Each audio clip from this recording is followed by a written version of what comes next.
Good morning. How are you, Miss Lewis? Good. How are you? I'm fine, thank you. I want to say that I thoroughly enjoyed coming into your classroom today. It was very exciting. Just have a few pieces of feedback for you. And the feedback that I definitely want to start with is when we look at your feedback that you were given on your progress goals and your progress sheet that we gave for TICAS. The one thing that we really wanted you to hone in on was instructional strategies. And assessment uses.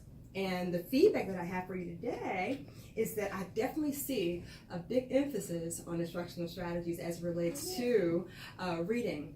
I thought it was a really good idea for you to have the kids to use different cues. For instance, I had one student, as he was reading, he put a little hourglass, like a little 8, because that was a connection that he made with the text.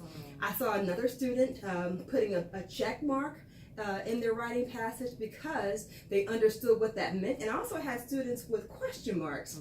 And I had to ask one kid, well, what does that mean? And the kid said, well, I read the sentence and I'm not quite sure what it really means. So when you think about instructional strategies, those are very, very, very, very, very good strategies that you put in place to really help them to remember what they've read and really, really, really dig deep into their text.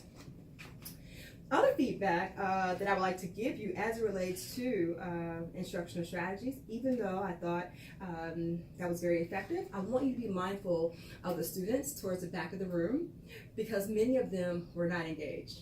You had some students, my kid was playing with a pencil and he kept just making the airplane noises, and however you were just teaching, you was going on with the lesson, but you had maybe about 4 students that were not engaged. So I suggest, just real quick, it's a quick fix that possibly as you're guiding them, kind of walk around, and so they'll know that I gotta be doing the right thing because my teacher is constantly circling the room.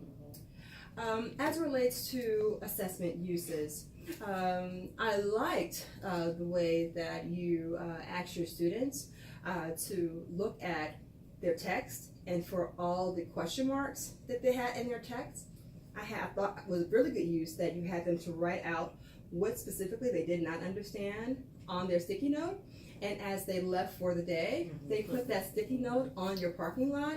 So not only did you have a way of quickly assessing what they didn't know, but you can go back and align it to the text that was given and was focused and heavily guided by the SWOT for that day.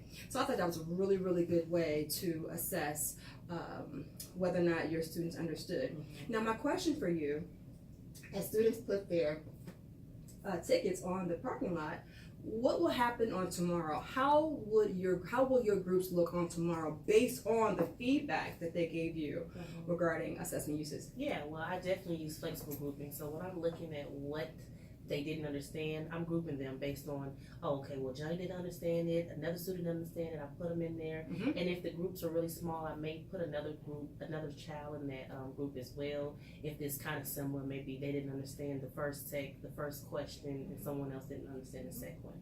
I'll put them together usually like that, and I'll pull them.